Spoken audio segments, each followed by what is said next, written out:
Boa noite a todos e a todas. É um prazer estar com vocês em mais um GC Online. E nessa noite, nós acreditamos que vai ser um tempo muito precioso para todos nós que estamos aqui, para você que nos acompanha da sua casa ou de qualquer outro lugar. A gente quer começar esse momento aqui orando pela sua vida, pela nossa vida, a fim de que Deus nos fortaleça, nos revigore e nos apresente cada vez mais o seu Filho, a face de Jesus.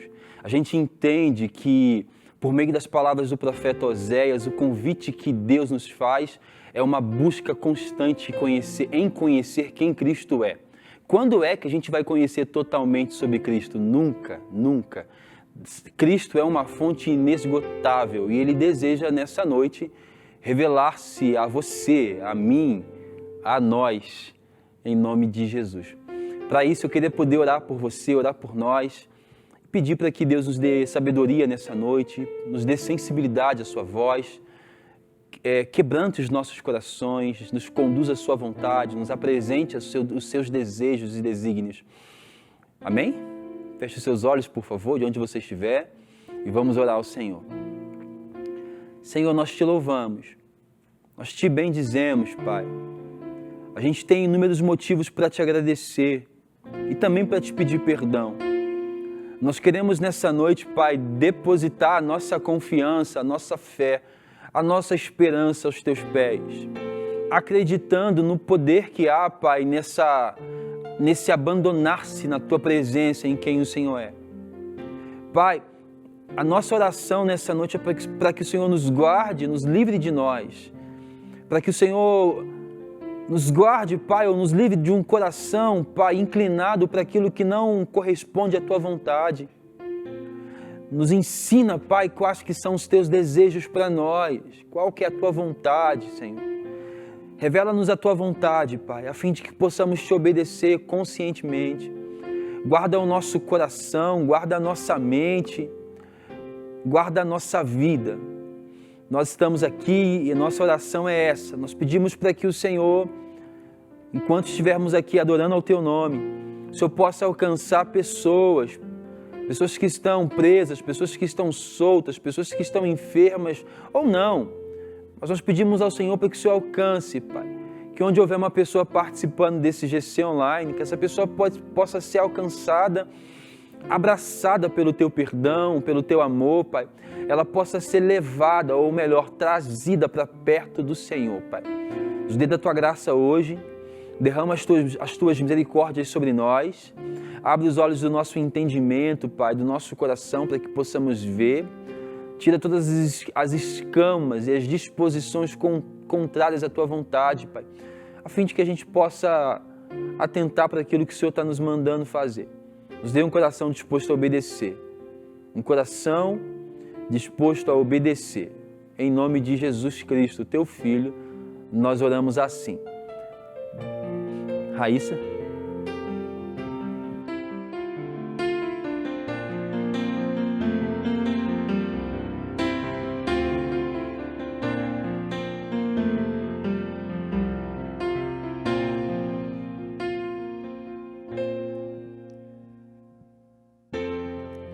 Amo o Senhor, meu Salvador, anelo tê-lo bem junto a mim. Minha esperança é Tua palavra que jamais desamparou aquele que busca a Tua face quer viver para Ti, pensar só em Ti, romper com as barreiras do mundo aqui, voar com o Pai nas asas da fé e ser revestido de glória e poder, viver para Ti, pensar só em Ti, romper com as barreiras do mundo aqui, voar com o Pai nas asas da fé e ser revestido de glória e poder. Amo o Senhor,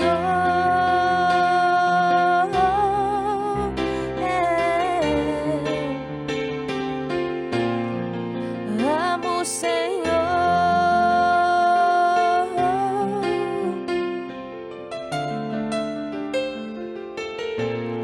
Viver para ti, pensar só em ti, romper com as barreiras do mundo aqui, voar com o Pai nas asas da fé e ser revestido de glória e poder. Amo o Senhor. Nós te amamos, Jesus. O teu nome é sobre todo nome. Seja exaltado através de nós. Tu és lindo.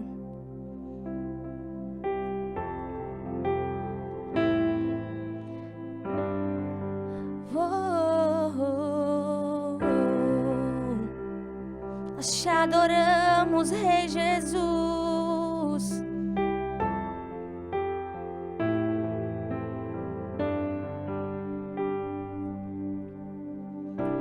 No início eras a palavra, com Deus Altíssimo.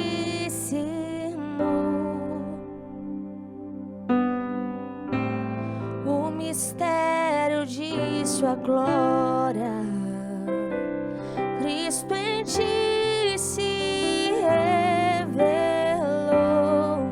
Oh, quão lindo esse nome é! Oh, quão lindo esse nome é! O nome de Jesus, meu Rei. Oh, quão lindo esse nome é! Maior que tudo Ele é. Oh, quão lindo esse nome é. Nome de Jesus.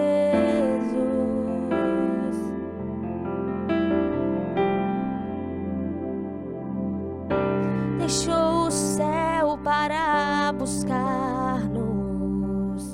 e veio pra nos resgatar.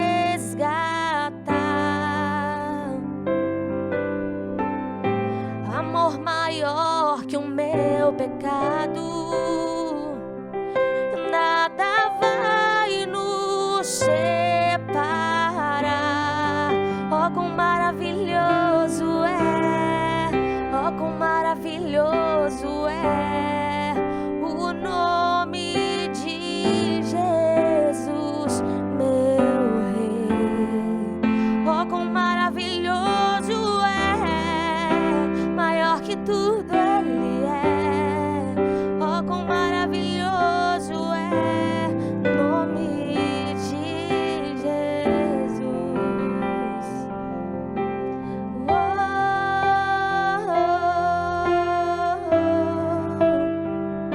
nós te adoramos.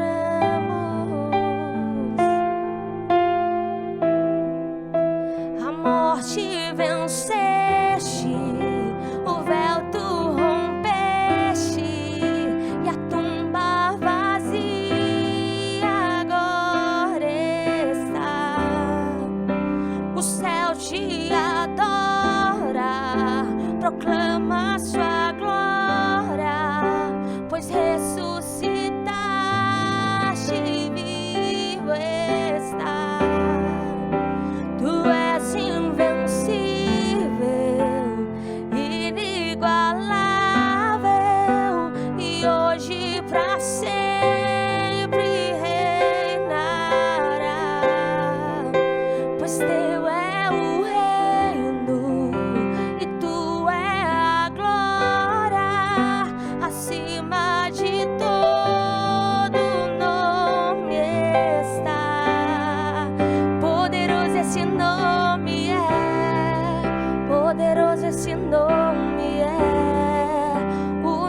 esse nome é nome de Jesus.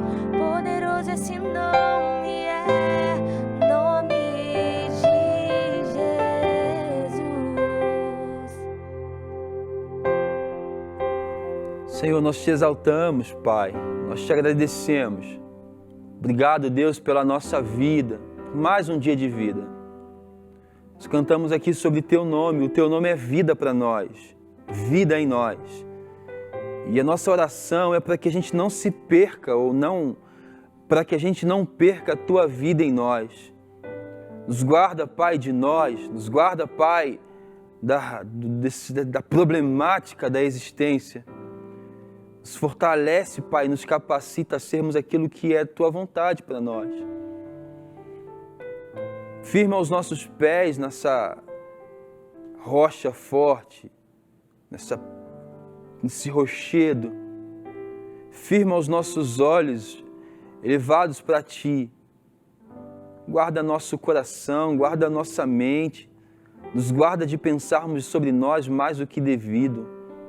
Nos guarda, Pai, de todo o egoísmo, de toda a soberba. Nos guarda de tudo aquilo que é meramente da carne ou humano. Nos dê uma capacidade, ou nos capacita a ver além do que os nossos olhos podem nos mostrar. Nós oramos assim nessa noite porque acreditamos no Teu nome. O Teu nome é vida, o Teu nome é poder, nome através do qual vidas são resgatadas e salvas. Por meio do Teu nome, Jesus, novas histórias são escritas. É o Teu nome que dá sentido à nossa vida. É o Teu nome que nos coloca no eixo da vontade de Deus. É o Teu nome que revela para nós um Deus que é Pai, que é bom, que é Rei, que é guardador, que é detalhista. É o Teu nome que faz com que cotidianamente, diariamente, nós nos apaixonemos por Ti. É o Teu nome que nos permite, sem condenação alguma, nos aproximarmos de Deus, chamando-o de Pai. É o Teu nome que faz com que todo choro e dor, toda lágrima, todo sofrimento seja temporário. É o Teu nome, é o Teu nome. Nós estamos aqui por causa do Teu nome. O Teu nome é vida para nós, vida em nós. E a nossa oração é para que cada irmão e irmã que está participando desse GC receba desse nome a vida necessária para se viver. Eu oro, Pai, para que haja paz no nosso coração. Eu oro para que o nosso coração abandone toda a tribulação, lançando aos Teus pés. Eu oro, Pai, para que o Senhor renove as nossas forças, renova a nossa capacidade, Pai, de responder à Tua vontade. Eu oro, Pai, para que toda a nossa vida seja achada numa plena confiança em Ti, Jesus. Não confiando em mim, não confiando em nós, mas confiando em Ti. Nós queremos confiar em Ti cada vez mais. Nós queremos nos abandonar na Tua presença, certos de que o Senhor é um Deus que é Pai cuidadoso, um Pai galardoador, um Pai bondoso. Por isso, nessa noite, não somente alcança nós 4 que estamos aqui, mas alcança também os que estão em casa, com o Teu poder, com a Tua glória, Pai, com esse despertamento, Pai, que só o Senhor pode dar e fazer. Mas desde já a gente Te agradece por tudo que o Senhor já fez até aqui. Nós Te louvamos pela Tua fidelidade e Te agradecemos, Te honramos pela nossa vida. Em nome de Jesus Cristo. Amém, amém e amém. Isso aí, gente. Mais uma vez, boa noite a todos e todas. É um prazer ter você com a gente nesse GC Online. Nós estamos aqui toda quinta às 20 horas. É um prazer receber você aqui. Hoje a gente vai para uma lição que é livre, né? A gente vai falar sobre a supremacia e também sobre a suficiência de Cristo. A supremacia de Cristo. Para isso, nós iremos ler o texto de Paulo aos irmãos de Colossos, aos Colossenses, no capítulo 1. Colossenses, capítulo 1, a partir do verso 15. Do verso 15 até o verso 23. Fala assim o texto. Ele é a imagem do Deus invisível, o primogênito de toda a criação, pois nele foram criadas todas as coisas, nos céus e na terra, as visíveis e as invisíveis, sejam tronos ou soberanias, poderes ou autoridades. Todas as coisas foram criadas por Ele e para Ele. Ele é antes de todas as coisas e nele tudo subsiste. Ele é a cabeça do corpo, que é a igreja. É o princípio e o primogênito dentre os mortos, para que em tudo Ele tenha a supremacia. Pois foi do agrado de Deus que nele habitasse toda a plenitude, por meio dele reconciliasse consigo todas as coisas, tanto as que estão na terra quanto as que estão nos céus, estabelecendo a paz pelo seu sangue derramado na cruz. Antes, vocês estavam separados de Deus e na mente de vocês eram inimigos por causa do mau procedimento de vocês. Mas agora ele os reconciliou pelo corpo físico de Cristo, mediante a morte, para apresentá-los diante dele, santos, inculpáveis e livres de qualquer acusação, desde que continuem alicerçados e firmes na fé, sem se afastarem da esperança do Evangelho, que vocês ouviram e que tem sido proclamada a todos que estão debaixo do céu. Esse é o Evangelho do qual eu, Paulo, me tornei ministro. Aleluia. Glória a Deus. Bem, nós vamos falar hoje sobre essa supremacia de Cristo. Nós escolhemos para poder falar sobre esse tema o texto de Colossenses no capítulo 1, a partir do verso 15. Quando o apóstolo Paulo escreve essa carta aos irmãos de Colossos, ele escreve a princípio para corrigir um falso ensino, né? Existe ali os irmãos eles estão aderindo a um gnosticismo, ou a parte, existe uma heresia de Colossos, né?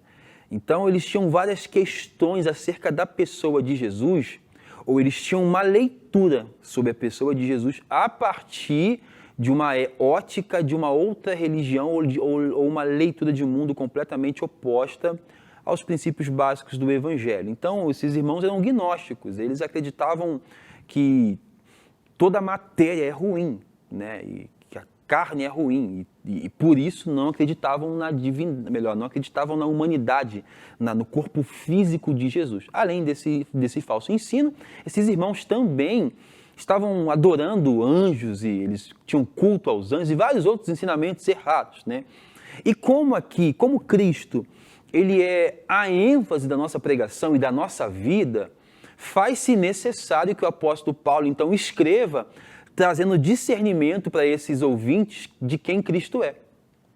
Por isso que no contexto, então, desse trecho em que nós lemos, a melhor palavra é supremacia, porque é em comparação a tudo aquilo que se opõe a Cristo, né? Então, nós temos aqui alguém que diz que Cristo não foi homem, porque se ele tivesse sido homem, ele não era bom. Nós temos aqui alguém que estava adorando anjos e dizendo que os anjos eram superior a Cristo. Então, bem como o autor de Hebreus vai colocar Jesus em superioridade aos anjos e a Moisés, o apóstolo Paulo aqui, nesses versos, está dizendo que Cristo ele é superior, primeiro ao pensamento da época.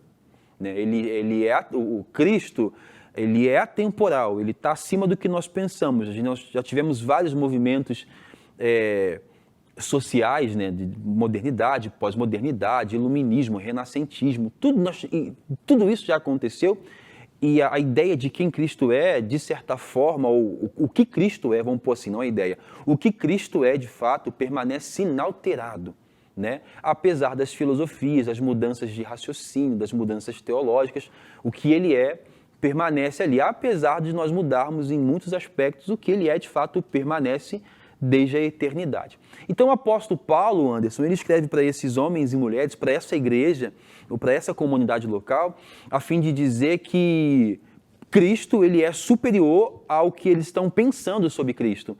Isso já é para nós um confronto, porque Cristo ele sempre vai ser maior do que o que nós, enquanto pessoas que têm um pensamento finito, limitado, podemos dizer sobre ele. Então, quando o texto começa falando assim, ele é a imagem do Deus invisível, né? quando o apóstolo Paulo apresenta esse Cristo como a imagem do Deus invisível, como é que você entende isso? Como é que isso chega até a sua mente? Cristo é a imagem do Deus invisível. Eu vi um termo falando sobre que o Cristo, né, ele é a imagem, ele é o rosto humano de Deus. Esse termo rosto humano de Deus trouxe para mim muito essa questão da identificação. Porque você falou sobre esse gnosticismo que estava tendo na época, se for avaliar nossas leituras de vida, na atualidade também permanece muito essa ideia do gnosticismo. A gente coloca muito uma dimensão em superior à outra. Tem esse dualismo, né, que a gente chama. Ditamos umas coisas como espirituais e colocamos as outras em inferioridade. Então, por muitas vezes, até a figura do Cristo, o homem, para muitas pessoas, é reduzida. Aí coloca a superioridade do Deus Pai sobre o Deus Filho, porque a imagem humana para nós, a imagem da carne, é muito mal vista. A gente tem uma unidade muito inferiorizada. Mas quando fala sobre isso, essa imagem do Cristo, que é que foi humanizado, o Cristo homem, ele é a imagem do Deus invisível, então nos assemelha que não há essa diferença, né? Quebra esse dualismo, de que há uma coisa que é espiritual, que é invisível, que é sempre superior ao que nós podemos ver aqui.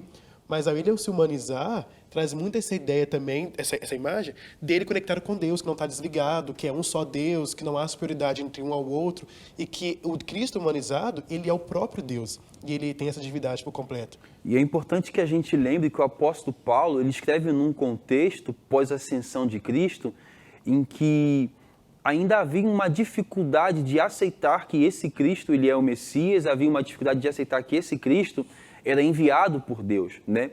O apóstolo Paulo, o que ele está dizendo aos irmãos aqui de Colossos esse homem não somente é enviado por Deus, como ele é a expressão exata. Claro que o autor de Hebreus fala expressão exata, o apóstolo Paulo fala que ele é a imagem do Deus invisível. Agora, quando Paulo faz isso, ele está dizendo assim, ele não somente é enviado, como olhando para ele, nós podemos ver Deus. E aí no contexto, Raíssa, em que homens adoram a um Deus que é conhecido pela tradição oral, onde o pai passa para o filho, que um vai passando para o outro, nessa realidade de sociedade, surge um homem, primeiro surge Jesus. Quando Cristo surge, os discípulos falam assim, Senhor, mostra-nos o Pai. Ele fala assim, opa, quem vê a mim, vê o Pai. Depois surge Paulo, dizendo assim, quem olha para esse Cristo, quem vê esse Cristo, vê Deus. Então aquele Deus que havia ficado oculto e escondido ao longo de séculos, revelado por meio de algumas teofanias, que são aparições visíveis de Deus, revelado às vezes por meio de sinais, de alguns prodígios, né? Esse Deus que não fora visto nem por Moisés, agora aqui o apóstolo Paulo está dizendo que esse Deus pode ser visto pela face de Jesus. E ele diz isso dentro de um trecho do texto que nós lemos, dentro de um contexto em que torna Cristo superior, e aqui é muito mais do que superior a qualquer imagem de barro ou a qualquer construção. É superior à filosofia desses próprios irmãos, né? Como o Anderson mesmo disse, a gente como um ser que tem uma origem pós-queda, Adão e Eva pecaram, e nós, por conta disso, nós herdamos esse pecado e Cristo vem para poder sanar essa problemática toda, né? É um equívoco nós pensarmos que podemos trazer toda e qualquer definição sobre Deus. Independente da ótica que a gente vai usar, sempre vai haver um limite. Não há como nós exaustivamente definirmos tudo aquilo que Deus é. Mas o autor, Paulo, está dizendo que o que se pode conhecer de Deus, ou melhor, que a face do Deus invisível pode ser vista ao olhar para a face do Cristo, né? Fala assim, ele é a imagem do Deus invisível, o primogênito de toda a criação. Como você entende a mesma coisa que eu perguntei para o Anderson, quando você ouve assim, Jesus falando, quem olha para mim, vê o Pai. Quem deseja ver o Pai, precisa olhar para mim. Como que você entende essa relação? Cristo, o Pai, eu olho para Jesus, eu também vejo o Pai, essa relação entre eles. Vamos falar entre as pessoas da Trindade. Então, para nós humanos, que tem uma capacidade tão limitada, né, para poder mensurar a grandeza desse Deus, a grandeza de Jesus, É difícil para a gente poder mensurar, mas eu entendo que quando nós olhamos para Jesus, nós vemos ali uma união. Uma Uma harmonia. união entre os três, Uma harmonia. exatamente. Eles não estão, entenda bem isso, eles não estão divididos numa hierarquia como nós pensamos hierarquia. Né? Eu sei que nós temos termos teológicos, né, para poder definir hierarquia, mas isso é nosso e é completamente limitado a nós. É um raciocínio meramente humano que é bom, mas é nosso. Então, assim, a gente tem dificuldade de entender que o Pai e o Filho são um e que o Espírito é um. Né? O Espírito Santo parece ser o terceiro, o Deus esquecido. O Filho é aquele que foi enviado pelo Pai, o Pai é o Criador de tudo, e parece que eles não participam um da obra do outro, né? Quando, na verdade, ao olhar para a Trindade, nós percebemos que eles, de forma unânime, mutuamente, estão trabalhando juntos em direção a um mesmo propósito. Estou equivocado? Estou errado? Tá. Não. Essa harmonia perfeita que para nós é mistério. Tipo assim, eu gosto de definir quando pergunta sobre Deus, o que é Deus para você? Quem é Deus para você? Eu falo, gente, Deus é mistério, porque a partir do momento que eu consigo decifrar esse mistério, eu me torno dono desse mistério, eu me torno dono desse Deus. Então não sou mais, eu me torno dono dele, eu sei tudo sobre ele e eu detenho conhecimento sobre ele, então eu detenho poder sobre ele.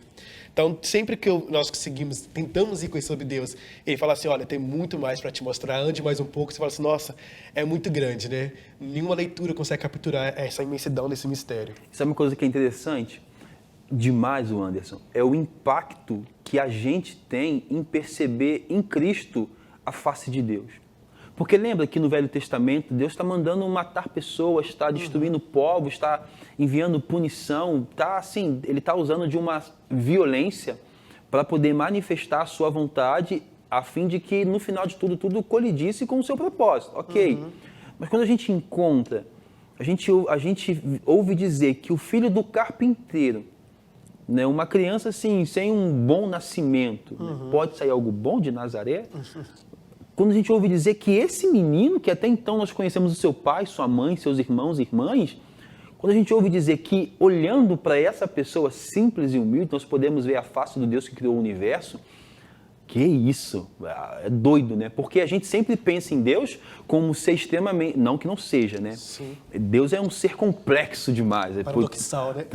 É paradoxal, porque ao mesmo tempo que é muito complexo, por meio da face de Cristo é muito simples. Sim. Então, assim, você vê Deus fazendo coisas miraculosas ao longo da história do universo. E aí você vê um homem normal transformando água em vinho. Foi o que mais me assusta, me choca e me traz desnúbrio, isso tudo. Até mesmo diante desse cântico, né, que foi lido aí, fala muito sobre esse Deus grande, poderoso, cantamos muito sobre isso. E quando a gente canta sobre isso, a gente imagina, principalmente falando sobre supremacia, imagina uma coisa super grande, poderosa, bélica. Mas quando Cristo nasceu, daquela figura daquele menino, numa favela, numa figura do humilde, a gente fala assim, poxa, como? Porque quando se trata de grandeza, a gente imagina coisas altas, coisas ricas, com muito ouro. A gente vê ele se manifestando de forma humilde e toda a sua vida ele teve esse discurso de humildade, de rebaixar o que a gente acha que é elevado, mudando nossos parâmetros, aquele que acha que é maior vem servindo, que quer mostrar que você é menor. Isso é bem chocante para mim, eu acho muito paradoxal. Talvez por isso que a gente tenha dificuldade de entender que na face de Jesus nós vemos a face do Deus invisível, porque a gente não consegue aceitar que Deus, em Cristo, se revelou e se revela humilde. Nasce numa manjedoura, assim... Existem vários teólogos e discussões que vão falar sobre a riqueza de Jesus. A gente percebe na Bíblia que Jesus não é esse cara rico, não, ele não é, entendeu? Ele é um cara extremamente humilde. Tem vários relatos na Bíblia, assim, que um cara rico não precisa mandar multiplicar pães e peixes, não precisa mandar Pedro pescar para poder pagar imposto. Principalmente quem ele dava assistência, quem seu olhar estava focado. Sempre, muitas partes, nas pessoas que eram desprezadas, como as crianças, as mulheres, permitindo. E, tipo assim, aqueles que a própria religião fechou e falava assim, olha, vocês têm acesso. Então, quem numa estrutura de privilégio vai querer sair dessa estrutura para abraçar quem é desprivilegiado? É só realmente essa ideia de um Deus que se fez homem e que se fez pequeno. Um cara tão grande, que a gente leu sobre todos esses atributos dele, e definir ele se escolhendo ser pequeno, que ele optou ser pequeno, para mim, tipo assim, é algo que me deslumbra, sabe? E quando a Bíblia fala que Deus, ele Ele veio a nós e tabernaculou no nosso meio, na face desse Cristo humilde, na face desse Cristo homem, na face desse Cristo Deus. A gente precisa entender que a vida que Cristo vivia e viveu na terra, nesse plano, era uma vida de humildade, era uma vida de piedade, de dedicação à vontade do Pai, né? E às vezes a gente tem essa dualidade de achar que em oposição à humildade está o poder. Claro que não. Não tem nada a ver uma relação, não tem relação, Raíssa, uma coisa com a outra. Você pode ter muito poder e ser humilde. Claro que a gente tem dificuldade disso, porque pela nossa realidade dita para nós que quem tem poder não tem humildade nenhuma. Nem pode ser. Nem pode ser. Quando a gente olha para Jesus e vê esse homem com toda essa humildade, quando você para ler a Bíblia e você vê ele lidando com um tipo de gente que não faz sentido, a religião não quer. Né? Ele tá colocando em xeque toda a sua postura, o seu caráter, de um montão de coisa, ao nosso ver. Quando a gente vê esse homem dialogando com pessoas que a gente não dialogaria, quando a gente vê Jesus, né, quando a gente vê Jesus nessa extrema humildade, a gente não consegue compactuar ou não consegue conciliar que esse homem é Deus, que nele Deus se revelou, porque é incompatível, porque a gente queria o que nós queríamos é o que talvez o traidor, Judas Iscariotes, também queria, que ele pintasse no cenário, né, da época, desembanhando a sua espada de ouro, governando o mundo inteiro com o seu poder, né, e ele nasce e surge como aquilo que o profeta Isaías profetizou mais de 600 anos antes, como um servo humilde, um servo sofredor, como um homem de dores que sabe o que é padecer. E aí a Bíblia vai dizer, o apóstolo Paulo vai dizer que esse homem de dores, que esse servo humilde, que esse Jesus, ele é a imagem do Deus invisível. Olhando para ele, nós podemos ver Deus. E principalmente quando ele convida, fala assim, aprendei de mim que sou manso e humilde, no nosso parâmetro de humildade, fala assim, poxa, o cara que se autonomeia humilde, que humildade é essa? Mas vem muito dessa humildade que você falou, tipo assim, não do ter, né, do saber realmente quem eu sou. Ele sabia que ser humilde não é essa questão, porque as pessoas acham que assimilam muito a pobreza. E humildade, às vezes, não é tão atrelada à pobreza, amplo, né? É muito mais amplo. E ele vem mostrando isso realmente, assim, o Cristo encarnado mesmo, a forma humanizada dele, vai nos ensinando em cada leitura, em cada passo que já vem, a gente aprendendo realmente essa imagem de Deus, que no Velho Testamento a Bíblia fala que é uma sombra, né? Tipo assim, do que viria. Está encoberto. Está bem encoberto. Ele vem mostrando realmente essa face de Deus. Então, às vezes, a pessoa até fala que na leitura do Velho Testamento você vê um Deus zangado e no Novo Testamento você vê um Deus mais bonzinho. Não, ele sempre foi o mesmo, né? Ele vem sempre se revelando conforme a humanidade consegue capturar a sua imagem. Agora, se os judeus, eles tinham aquela tradição oral, onde os avós falavam para os filhos, e os filhos para os filhos, e os filhos para os filhos, essa tradição onde eles contavam essas histórias do Deus dos hebreus, eu entendo muito bem os judeus não terem aceitado a figura desse Jesus. Porque faz sentido, me entenda bem. A narrativa da história dos hebreus é de um Deus que está todo o tempo manifestando o seu poder, sua supremacia, sua soberania, sua grandeza. Ele está reduzindo a nada principados e potestades. Ele humilhou o faraó e seus deuses. Ele está desmoralizando Mamon, Dagon. Esse Deus está derrubando ídolos. Esse Deus levantou Paulo lá em Atenas para poder dizer assim, no meio de todos esses altares aqui, existe um ao Deus desconhecido, que eu sei que Deus é esse.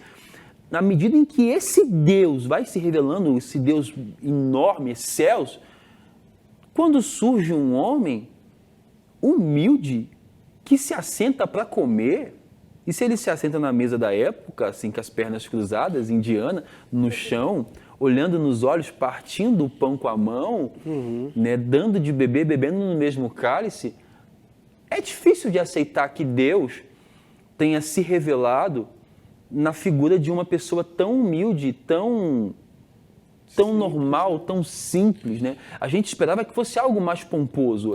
Os homens da época esperavam que fosse algo mais pomposo. Por isso que eles conferiam com as escrituras e eles estavam cegos, porque eles não acreditavam. Cristo fala assim, vocês examinam as escrituras, porque cuidai, ter nelas a vida eterna. E eis aqui a vida eterna. E principalmente por se tratar de um povo que sofreu muito. Um povo que tinha essa esperança do rei que viria, como um rei que iria fazer justiça. Um povo que veio de prisão, exílio após exílio, eles tinham pode entender muito ódio dentro do coração, Eles aguardavam muito mais um governante. Alguém político mesmo, que ia fazer justiça de toda a sua história. Aí quando chega o cara e fala assim, olha, não é mais sobre espadas que vão falar. É sobre perdoar 70 vezes 7, dar a outra face. E aí fala assim, eita, não é isso que eu esperava, não.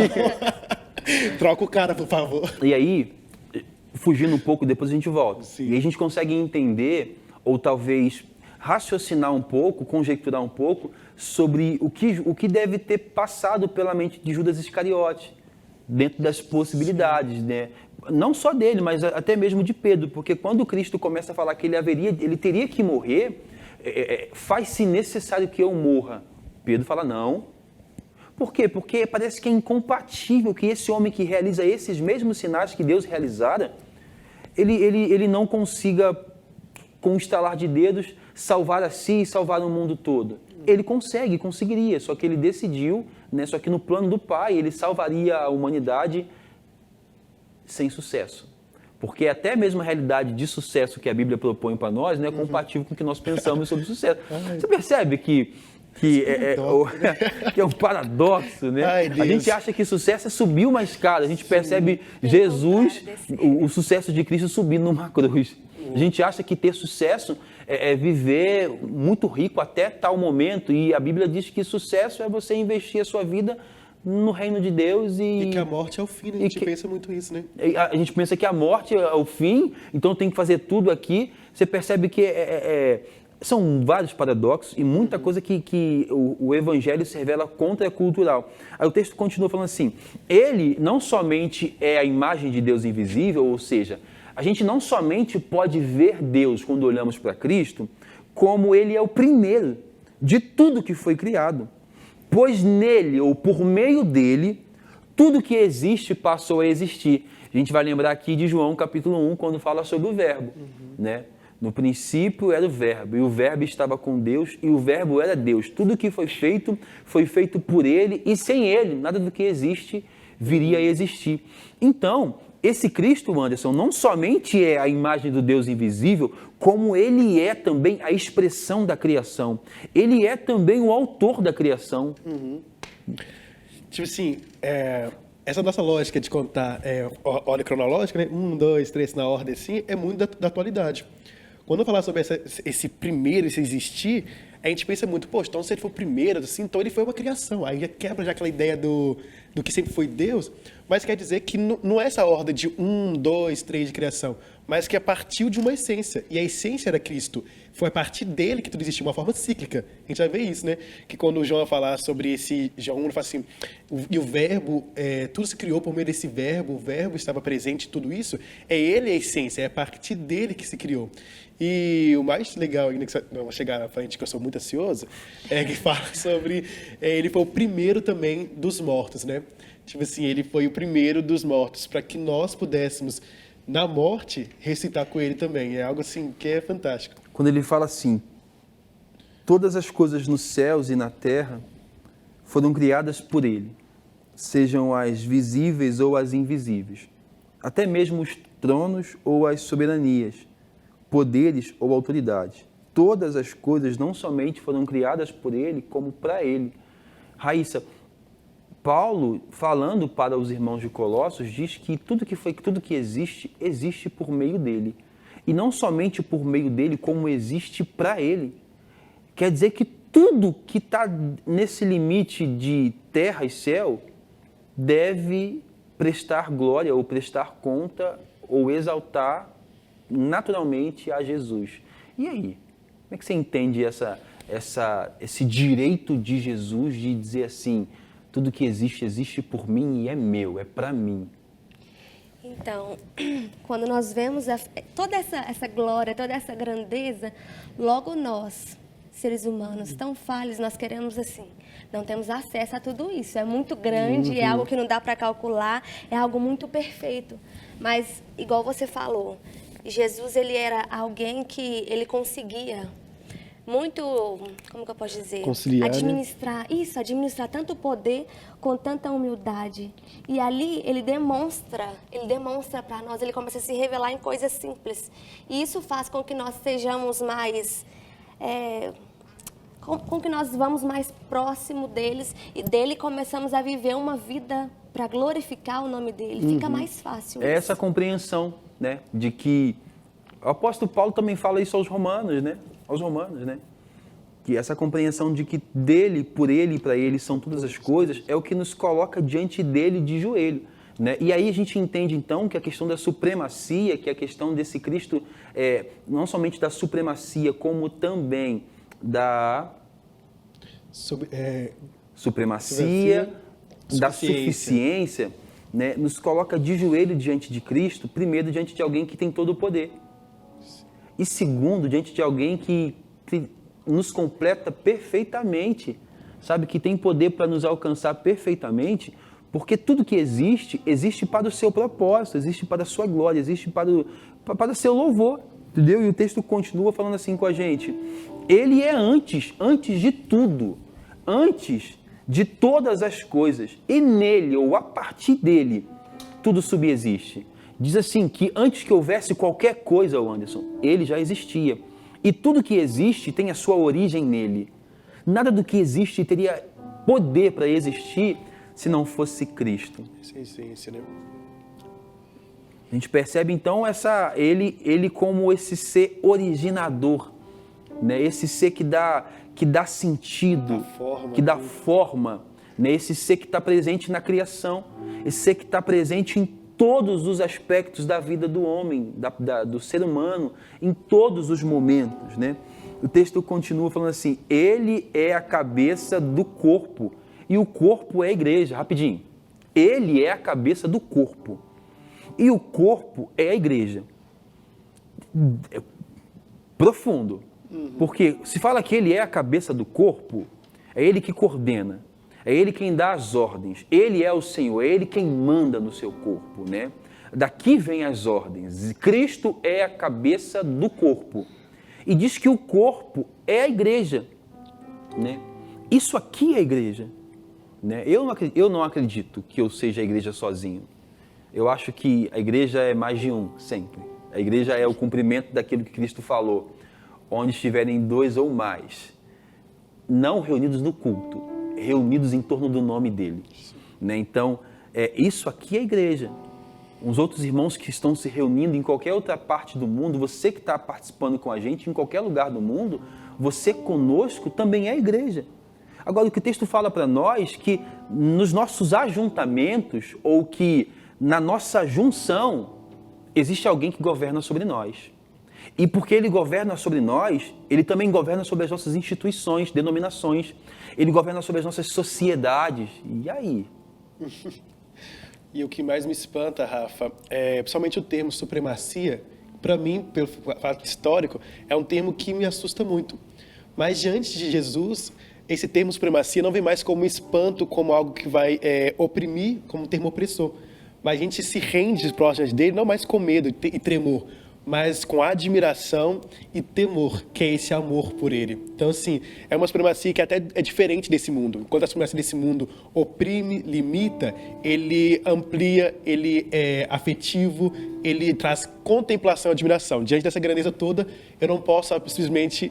O que me resta é prostrar e admirar e contemplar tudo isso. E é fácil nós compararmos o que o texto está falando com a nossa história recente.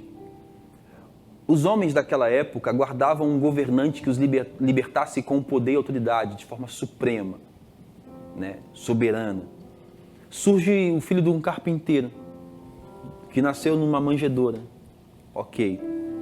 Se nós formos ver na nossa história como sociedade recente, os governantes que surgiram e tinham supremacia, eles usaram da sua supremacia para matar milhares, milhões de pessoas. É por isso que Cristo confunde. E faz sentido o que o Anderson fala. Às vezes é difícil aceitar esse termo atrelado a Cristo, esse termo supremacia, porque nos faz lembrar de vários nomes, Mussolini, Hitler, Mao Tse Tung, e por aí vai. Vários homens que na história da sociedade, eles mataram muita gente, né? Mas a gente precisa entender que, diferentemente desses homens, a narrativa sobre esse Cristo é de um servo manso, humilde, homem de dores, né? Que obteve sucesso não em matar pessoas, obteve sucesso ao dar a sua vida. É por isso que ele é digno, é por isso que ele é digno de ser exaltado. É por isso que o texto fala para nós que ele é antes de tudo, ele é o princípio, o primogênito. E é por isso que o texto fala assim no verso 19, por isso Deus se agradou que nele habitasse toda a plenitude, que tudo apontasse para Jesus. Quando nós falamos sobre a supremacia de Jesus, sobre a suficiência dele, nós não estamos falando sobre um Cristo que foi um ditador ao longo da história. Não, nós estamos falando de um servo manso e humilde, que a gente não aceitaria se assentar com ele, porque a gente ia querer que ele fosse muito mais, que revelasse muito mais o seu poder, que parecesse muito mais com o governante atual, e ele é completamente... Lutasse nossas guerras. Né? Lutasse as nossas guerras, abraçasse as nossas ideologias. Ah, não, ele está muito manso, muito... É um problema, né? Para nós, às vezes, é um problema olhar para Cristo e falar assim, Rafael, lembro na catequese, que surgiu tia Lúcia, né? Vocês conhecem a tia Lúcia, né? A tia da minha catequese. Ela começou a explicar essa questão de dar outra face. Eu falei, não, esse Jesus é um bobo. Para a gente é inconcebível que esse homem, que é a face de Deus e que é todo poderoso em Deus, que ele diga para dar outra face. Que ele diga para Pedro assim, Pedro, guarda a tua espada. Parece que o que Pedro faz ali com a espada, quando ele vai cortar, vai ferir o soldado mau, com o que ele está dizendo eu quero um governante que faça isso aqui, ó, que responda assim. Nosso reflexo humano, né? E ele vê um governante que ao invés de desembainhar a sua espada, ele pega a orelha do soldado e coloca no lugar. Né? Quando nós falamos sobre supremacia, sobre suficiência, nós queremos voltar o seu olhar para Jesus, voltar o nosso olhar para Jesus. Entender que Ele é suficiente para nos salvar de nós, suficiente para nos salvar dos nossos erros teológicos, das nossas filosofias, suficiente para nos salvar das nossas confusões. É tanta confusão que a gente arruma, é uma liberdade de produção de conteúdo teológico, que é uma confusão imensa, né? E o convite do texto é assim, antes, o texto, depois que Paulo fala tudo sobre Jesus, ele fala assim, olha, antes vocês estavam distantes de Deus, na mente, no intelecto de vocês, e eram inimigos de Deus pelo mau procedimento de vocês. Mas Deus, pelo sacrifício do seu Filho, tem poder para lhes apresentar santos inculpáveis. No final do texto que nós lemos, mais uma vez Paulo está dizendo assim, e vocês sequer estão próximos de Deus pela produção intelectual de vocês. Vocês estão próximos de Deus, ó Colossenses. Não é porque vocês estão discernindo sobre o gnosticismo. Não, vocês estão próximos de Deus porque Deus, pelo sacrifício do seu Filho, Filho que foi exaltado sobre todo nome, né, vos trouxe para perto. Eu queria que nessa noite você entendesse que Deus é suficiente, que Cristo é suficiente. E Ele é suficiente porque o Pai atribuiu a Ele supremacia. Quero poder orar por você, orar com você, em nome de Jesus. Se você puder fechar os seus olhos, faça isso. Pai, obrigado por ter nos revelado a face do Teu Filho Jesus. Obrigado por ter se manifestado a nós com muita graça, com muito poder, com muita bondade. Obrigado por não desistir desse coração, às vezes, que está empenhado em ir para longe. Guarda nosso coração, guarda a nossa mente. Nos faz ver com os Teus olhos. Nos faz compreender ou não, nos faz aceitar que Jesus é maior do que tudo e todos. E que Ele não está pisando em pessoas, mas Ele está acima de qualquer produção teológica, de qualquer produção intelectual e de qualquer questionamento que venhamos a fazer. Nós precisamos descansar na verdade de que Ele é soberano, de que Ele é supremo e de que Ele é suficiente. Em nome de Jesus. Raíssa. Oh, quão lindo esse nome é. Oh, quão lindo esse nome é. O nome de Jesus, meu Rei. esse nome é, maior que tudo Ele é. Oh, quão lindo esse nome é, nome de Jesus. Oh, quão lindo esse nome é, nome de Jesus. Amém, amém. Deus abençoe você. Mantenha os seus olhos fixados no Senhor Jesus. Ele é suficiente para você, para nós que estamos aqui. Deus te abençoe e até semana que vem.